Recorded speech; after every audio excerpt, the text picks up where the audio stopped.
Uma boa noite, Deus abençoe a sua vida, a sua casa, a sua família. Nós vamos começar mais um momento com Deus. Deus me deu um tema nessa noite, 8 lições acerca da conversão de Saulo de Tarso. Está lá no livro de Atos, capítulo 9, do 1 ao verso 16. Vamos ler apenas o verso 1 e o 2, para nós ganharmos tempo. Eu me chamo o pastor Fábio Rogério Melo. Nós vamos começar mais um momento com Deus, a partir de agora. Diz assim, então, Atos 9, 1 e 2. E Saulo, respirando ainda ameaças e mortes contra os discípulos do Senhor, dirigiu-se ao sumo sacerdote e pediu-lhes cartas para Damasco, para as sinagogas, a fim de que se encontrasse alguns deste caminho, quer homens, quer mulheres, os conduzisse presos a Jerusalém. Vamos orar. Senhor Deus, amado Pai, que seja o Senhor a falar, não o homem. Desde já nós declaramos a honra, a glória, o poder e o louvor somente a Ti, Jesus. Queridos, esse texto fala acerca da conversão desse que foi um dos maiores perseguidores da igreja do Senhor, igreja primitiva naqueles dias, pouco tempo após a morte do Senhor Jesus. A Bíblia diz que essa perseguição, de uma forma muito violenta, começou após a morte de Estevão. Capítulo 7 de Atos fala acerca da morte de Estevão, e também é dito que Saulo de Tarso, ele consente com a morte desse homem de Deus, e a Bíblia diz que tanto consentiu que as testemunhas depuseram suas vestes aos pés dele. E a Bíblia diz então que naqueles dias houve uma grande perseguição contra os cristãos em Jerusalém, e os cristãos eles se espalharam, tá, pelas terras de Samaria, terras da Judéia, e permaneceram em Jerusalém somente os apóstolos. No livro de Atos, capítulo 8, verso 3, amados, é dito que esse Saulo de Tarso, ele assolava, destruía a igreja do Senhor, ele entrava nas casas e prendia homens e mulheres, levava presos, jogava na prisão. Quando era o caso, ele dava o voto dele, possivelmente ele fazia parte do Sinédrio, para que esses cristãos eles fossem mortos. Tá? E a Bíblia diz então aqui no verso 1, que ele respirando com ódio, tomado um grande ódio no coração de ira, ele vai até o sumo sacerdote, e o verso 2 diz que ele pede cartas, uma documentação, autorização para ir a Damasco, capital da Síria, porque havia, um crescimento de cristãos naquela localidade em Damasco. E ele sai então de Jerusalém, anda 240 quilômetros até Damasco, para que ele viesse a prender alguns cristãos que estavam adorando ao Senhor nas sinagogas. Tá? Então, a primeira lição que Deus colocou no meu coração é a seguinte: evite julgamentos precipitados. Tá? Cuidado em não estar fazendo a coisa errada achando que está certo. Saulo de Tarso tinha certeza no coração dele que ele estava fazendo algo, tá, em prol do reino de Deus. Mas ele não estava. Ele estava, ao contrário disso, perseguindo a igreja do Senhor. Tá? Algo que certamente estava sendo algo mal aos olhos do Senhor. Tá? Então, evite julgamentos precipitados e cuidado em não estar fazendo a coisa errada, achando que você está certo, tá bom? Aí o verso 3 diz assim: e indo no caminho aconteceu que, chegando perto de Damasco, subitamente o cercou um resplendor de luz. Verso 4, e caindo em terra, ouviu uma voz que lhe dizia: Saulo, Saulo, por que me persegues? Então a Bíblia diz no verso 3 aqui que ele vai em direção a Damasco. Chegando perto da cidade, então, o próprio Jesus apareceu a Saulo de Tarso. A Bíblia diz aqui, um resplendor de luz, o Cristo, o Jesus Cristo aqui então, com seu corpo glorificado, aparece a Saulo de Tarso. O resultado mais adiante é dito, que ele fica cego por 3 dias, e 3 noites, só orando, não come nada, não bebe água, até que Ananias vai até ele e ora para que ele voltasse a enxergar, tá? Então, aqui o próprio Jesus dizendo para ele: Saulo, Saulo, por que você me persegue? Que coisa tremenda. Imagina o Todo-Poderoso fazendo uma pergunta para alguém que está com a cara no pó ali, cego, Parece até uma brincadeira. Mas aqui eu aprendo uma segunda lição importante para mim e para você, para nós entendermos acerca das coisas e como Deus age. Nem todo tombo é para a nossa destruição. Aqui Saulo, ele caiu possivelmente do cavalo no qual ele estava, com a cara no pó, cego, tá? E isso foi a melhor coisa que poderia acontecer na vida dele e também para a igreja do Senhor. E também é assim na minha vida e na tua. Muitas vezes nós passamos por lutas, tempestades, né? Entre aspas aqui, usando a figura do texto, tombos, que muitas vezes esses tombos, amados, nos aproxima de Jesus Cristo, nos aproxima da salvação, né? Nos faz pessoas melhores na presença do nosso Deus, não é verdade? Então nem todo tombo é para a nossa destruição, é a segunda lição. E o verso 5 diz assim, ó, e ele disse, quem é, Senhor? E disse o Senhor, eu sou Jesus, a quem tu persegues. Dura é para ti recalcitrar contra os aguilhões. Então aqui ele pergunta, né, com quem ele estava falando. Aí o Senhor responde, eu sou Jesus a quem tu persegues. Dura é para ti recalcitrar contra os aguilhões. Quer dizer o quê? Dura é para ti e contra a minha vontade. Lutar contra algo que é muito mais forte que você, Saulo. Então, terceira lição, busque compreender os fatos, mas busque também uma direção da parte de Deus. Por quê? Porque Saulo de Tarso, ele não quis compreender ali os fatos, ouvia apenas os principais dos sacerdotes e aquilo que os fariseus, né, falavam. Tá? Ele não buscava uma direção da parte de Deus. Então o que estava acontecendo? Ele estava lutando contra o avanço da igreja. Tá? E estava lutando naturalmente contra o próprio Deus. E o verso 6 diz assim, ó, e ele, tremendo e atônito, disse, Senhor, que queres que eu te faça? E disse-lhe o Senhor, levanta-te e entra na cidade e lá te será dito o que convém fazer. Então aqui o valentão, né, o perigoso Saulo de Tarso, ele está de que maneira na presença de Jesus Cristo? Tremendo e atônito. Aí ele pergunta, Senhor, o que eu faço? Aí Jesus disse para ele, entra na cidade e lá te será dito o que você vai fazer. Então o que isso nos ensina, amados? Que nós temos que respeitar a autoridade e o chamado de cada pessoa.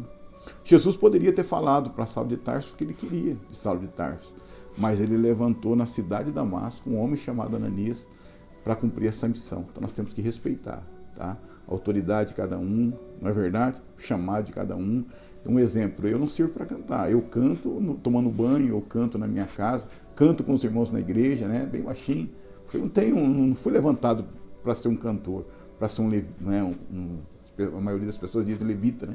Eu não fui levantado para tal ministério, não para trabalhar na igreja acerca disso, né? Então nós temos que respeitar. Eu tenho que respeitar quem foi levantado para ser um levita, né? Todas as autoridades nós temos que respeitar, tá? Não é verdade? Porque quem delega autoridade sobre os crentes é o próprio Deus, não é verdade? Verso 7 ao 9, então, diz assim, ó, e os homens que iam com ele pararam espantados, ouvindo a voz, mas não vendo ninguém. E Saulo levantou-se da terra e, abrindo os olhos, não via ninguém. E, guiando-o pela mão, o conduziram a Damasco. Esteve 3 dias sem ver e não comeu e nem bebeu. Então aqui, ó, os homens pararam espantados, né? Ouvindo a voz, não entenderam, porque em outro texto é dito que o Senhor falou com Saulo de Tarso no hebraico, tá? E naqueles dias todos falavam grego, alguns aramaico, tá? A língua fluente naqueles dias era o grego e também alguns falavam aramaico. Mas o próprio Jesus falou com Saulo em hebraico, só apenas para Saulo de Tarso entender, né? E então aqui eu aprendo, amados, uma quinta lição. Quando não queremos parar para juntar os fatos e entender a vontade de Deus, somos parados pelo próprio Deus, né? Um dia eu estava conversando até com uma serva de Deus, ela estava contando para mim que ela tinha sofrido um acidente, estava meio que neutralizada, e ela falou, foi o próprio Deus que fez isso, porque por muitas vezes Deus queria falar comigo, Ele dava a entender isso, e eu simplesmente cuidando da minha família, com um monte de trabalho, com um monte de afazeres, eu não parava para ouvir a Jesus. Aí até que aconteceu o acidente, resultado, 30 dias ali, né, sem poder me mexer muito, e Deus falando ao meu coração, e foi um tempo que eu orei, que eu estudei muita palavra, ouvi muitas ministrações e foi uma bênção. Então, quando nós não queremos ouvir a Deus, muitas vezes, né, Deus nos para, Deus nos neutraliza, como Ele neutralizou Saulo de Tarso aqui para falar ao coração de Saulo de Tarso. Verso 10 ao 12 diz assim, ó, e havia em Damasco um certo discípulo chamado Ananias, e disse-lhe o Senhor, Ananias, e ele respondeu, eis-me aqui, Senhor. E disse-lhe, levanta-te e vai à rua chamada direita, e pergunta em casa de Judas por um homem de Tarso, chamado Saulo, pois eis que ele está orando. E numa visão ele viu que entrava um homem chamado Ananias e punha sobre ele a mão para que tornasse a ver. Então, enquanto o próprio Jesus falava aqui, né, com Saulo de Tarso, né, com Ananias, acerca de Saulo de Tarso, o próprio Deus dava uma visão para Saulo de Tarso que ia entrar um homem na casa de Judas, onde ele estava hospedado, que ia orar por ele e ele ia voltar a enxergar. Então aqui eu aprendo uma sexta lição. Deus usa também gente anônima para grandes propósitos. Quem sabe você tem perguntado: Senhor, não sei fazer nada, não tenho muito conhecimento, você vai me usar eu para quê? Amados, Ananias, ele ficou conhecido como o homem que orou por Saulo de Tarso, curou a cegueira de Saulo de Tarso. Deus usou as mãos de Ananias, a oração de Ananias, e também ele ordenou, levantou um grande homem de Deus, um dos maiores servos de Deus da história do cristianismo aqui. Tudo isso, Deus usou um homem desconhecido. Imagina se ele não pode, querendo usar eu ou você. Nosso Senhor é soberano, ele faz da maneira que ele quer. E do verso 13 ao 16 diz assim, ó, e respondendo Ananias: Senhor, há muitos ouvi acerca deste homem, quantos males tem feito aos teus santos em Jerusalém. E aqui tem poder dos principais sacerdotes para prender a todos que invocam o teu nome.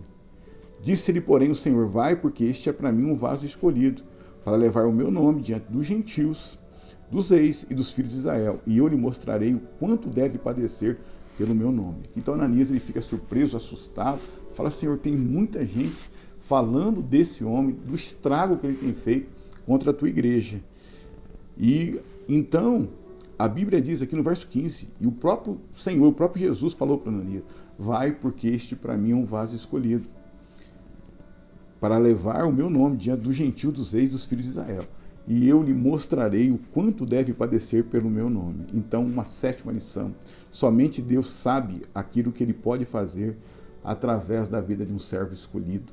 Muitas vezes as pessoas olham, para uma pessoa dentro da igreja, muitas vezes os próprios cristãos mesmo, ou no meio da família, no meio da sociedade. Isso aí não vai ser um nada.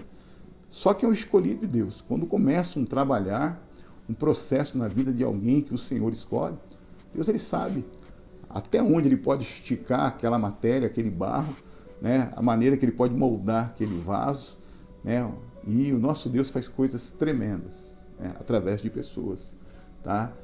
Deus poderia usar anjos, poderia usar o Espírito deles, somente os anjos e o Espírito Santo, para fazer a obra de Deus, mas ele escolheu usar quem para evangelizar, para pregar a palavra? O homem. Então somente Deus sabe aquilo que ele pode fazer através de um servo escolhido. É a sétima lição. E uma oitava lição: ninguém escapa da lei da semeadura, amados. Ninguém. Saulo, violento, matou cristãos, levou muitos cristãos presos, deu o voto dele para que cristãos fossem mortos, e infelizmente ele colheu isso no ministério dele, tá? Foi um dos discípulos, dos apóstolos do Senhor, que mais sofreram. A Bíblia relata acerca, muitas vezes castigado com varas, sofreu naufrágios, era expulso de cidades, apedrejado a ponto de um determinado passagem na palavra de Deus ele ter sido dado como morto. Então ele foi um dos servos de Deus que mais sofreu. Por quê? Semeou violência contra o povo de Deus e colheu, infelizmente, no ministério dele. Bom, então essas foram as oito lições acerca do momento até da chegada, ali de Ananias, começo aqui da conversão de Saulo de Tarso. E então toma posse em nome de Jesus para a tua vida. Quem sabe tu tem orado por alguém que as pessoas têm dito: isso aí nem Deus muda. Se o Senhor Jesus mudou Saulo de Tarso, converteu esse homem, usou grandemente, será que Deus não pode mudar teu esposo, a tua esposa, teus filhos, um amigo, uma amiga que você tem orado, pedido a misericórdia de Deus? Certamente Ele pode. Vamos orar. Senhor, cobre a nossa mente, meu Pai, com a tua santa misericórdia, graça e poder, meu Pai, e nos ajuda a entender que não há impossível, meu Pai, para a tua mão poderosa, para o teu querer e para a tua vontade, Senhor. Grava essa ministração no nosso coração, nos ajuda a entender e também colocar em prática as lições. É que eu lhe peço em nome de Jesus Cristo, em nome do Senhor. Eu me chamo o pastor Fábio Rogério Melo. Esse foi um pequeno estudo acerca da conversão de Saulo de Tarso. Eu quero fazer uma segunda parte, a partir do momento ali que as escamas caem dos olhos dele. Então essa foi uma primeira parte, dizendo assim, que Deus te abençoe grandemente. Se você gostou, curte. Nós temos um canal no YouTube chamado Pastor Fábio Rogério Melo. Se você puder se inscrever, desde já eu lhe agradeço em nome de Jesus.